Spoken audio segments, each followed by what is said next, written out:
back to Symphony of the Serpent. We have another side quest update to get through. As always, great written guide is down in the description, as well as NLT Media's Discord. If you'd like to come in there and discuss the game, you are more than welcome. Link your Patreon page to your Discord as well to get into the Patreon exclusive channels where we're running polls at the moment that may influence game number 5 and the future of Symphony of the Serpent. While you're down there, please hit like and subscribe. Let's jump into this one. We have a couple of scenes with the side quest women. We have a couple of extras to grab, a booty call and an outfit. So let's jump into it, and we're going to start off at the city dump. The thing that's probably going to confuse and upset most people this update is a fight, and it is a fight versus a solo snatcher with no weapons. That is correct. You are not allowed to use weapons on this one. And there is a fun little mechanic where he just jumps around between these 3 spots. And that's all he does. And he's got red all around him, which means you can't go up to him and hit him. What you need to do is bounce off this tire and hit him instead. And you can do that by moving these green targets around. You need to be careful though, because he can jump to you at any moment and hit you. So the best way to do that is to try and be quick and move the target without him hitting you. There you go, like that. It's very quick. The slower you go, it honestly can be easier. So I know the next step I make, he's going to move, right? So one step he moves there, the next step he moves there. So I need to be careful and get in the right rhythm. Once you get in the right rhythm, you're fine, and you can just move it pretty simply, pretty close to this thing. I think I need to bump it up maybe 1. I'm moving there. There we go. Right, we're good. Now all I need to do is move to this tire. He can't hit us. Like, we can walk underneath him all we want. He's not going to hit us unless we go near one of these things. He's not going to touch the tool. Now all I've got to do is wait for him to be on this spot, hit that, smashes him up, and that is that done. We also gain 1 strength for winning that fight. It's an interesting mechanic. It's an interesting fight. I'm sure some people are going to get infuriated with it. Of course, difficulty wise, we are playing, I normally have it set on hard. I don't know what it is set on at the moment. Normal. If you want to turn it down to easy, I'm sure it would be an easier fight. It's not really the end of the world. It just takes a little bit of timing, and once you get it down, it's easily done. Now we're going to head into the scrapyards because there's a few things for us to grab. First, we're going to grab all of the treasure on the way because we're going to need a lot of cash. The scene from the XX Mode Zones Theatre, this update is 1,200. There's an outfit for 700.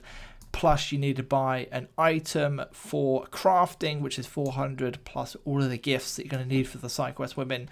It soon tallies up. You're going to need at least 2 to 3 grand. So let's grab all of the treasure we find along our way. And in this area, there is the chest key, which is just hidden up underneath this bush like so. We can then head into this part of the desert towards the Gilead army base, and then just in between these 2 trucks is the Kama Sutra page for this update. We of course are going to need Nia's contact to get that booty call to work, and then finally we can step inside of here and we're going to pick up a crafting scroll for headsets. So we have some headsets to repair at some point. If we go to the scrolls and open that up, broken headset, we have a listening device already. We're going to need some tape and some wires. Tape is sold in the shop, so we'll be buying those. Wires and the broken headset are going to be us to find / grab from an NPC. We're then going to make our way out of this area, picking up all of the treasure along the way. Like I said, you need lots and lots of money. Obviously, don't go up there next to the snatchers. You get caught and teleported out. From there, we are going to head over to the red light district. We're going to sell all our treasure and see how much cash we have. 2.5 grand. I might get away with that. Let's see. We're then going to go into BTF. Inside of here, there is some weird green gas. If we go click on it, Ethan's then going to be like, oh no, I need my biosuit. Where's his biosuit? Goes in there, grabs the locker key. We're then going to pop into the staff room, and inside this locker is going to be a pin-up. And then Ethan will say, written on the back of the pinup is Nia's phone number. We now have Nia as a new contact, and say that you can give her a call. If you then open up your phone and give her a call, that will be the booty call for this update. With that done, we can leave there. We can head into the Moan Zone and head into the theatre to pick up the video for this update, number 9. After that, we're going to head into the gift shop and pick up the outfit for Nia. And then I'm going to see how much money I have. 599 is not going to be enough, so I need a little bit more cash. So I'm going to do a little bit of farming in Outskirts West. If you haven't seen where I do my farming, this is the spot because it has got the fastest spawn rates by the looks of it. All you have to do is bounce between these two areas and you should get a couple of spawns in this area, like so.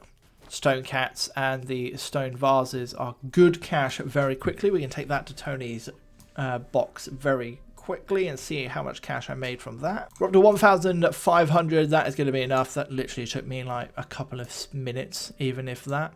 Now head to the Long Dong Emporium. Head inside and grab this tape for 400.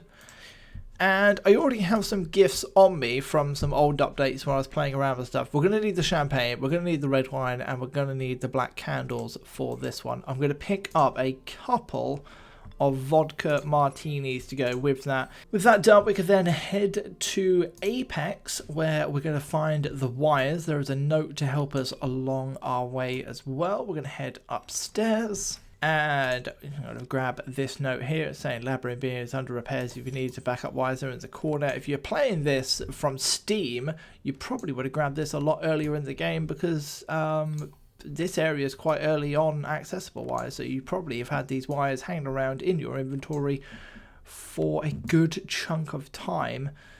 So yeah, there you go. With that, we can then leave Apex Towers and head to the hospital. And at the hospital is going to be the guy that needs his headphone repairs, and we're going to pick up the headphones from him as well. So I'm going to head down here and into this office and talk to this guy just like so. Skip that dialogue, and he says that he has a broken headset that he needs repairing. We have all of the items that we need now, so we can just craft that one up, and then we can give it back to him, and we're going to get the 1+ charisma or charm back that we need. We should be at 779 now. They are the stats that you are using. And then while we're here, we are at Nora, so we can have a typical flirt and gift situation. So we're going to flirt. Stats are good to max out the attraction bar. And then gift wise, it would be 2 vodka martinis and a couple of red wines will do it. I have a champagne on me, so I'm just going to dump the champagne out and save the cash on that one. That is going to max out the appreciation. You then should have a new scene to watch with her. And then it's head to the red light district to do the same with Autumn. So speak to Autumn, and we are going to flirt, of course. That will max out her attraction. And then gift wise, I believe 2 vodka martinis, and that might even get it done, you know. It might even just be 2 vodka martinis. There we go, 2 vodka martinis maxes out Autumn, and that's all you need. That unlocks a new scene. And it's a quick little Easter egg. I don't know if this first animation is going to make it into the main game, but this is in the beta build. We're giving Autumn a head massage. So there you go. And that is then going to be that for this one. Thank you very much for watching. I will catch you next time on the 2nd of the month. As always, all of the updates are on the 2nd or the 15th. Until then, hit like, hit subscribe, and peace out.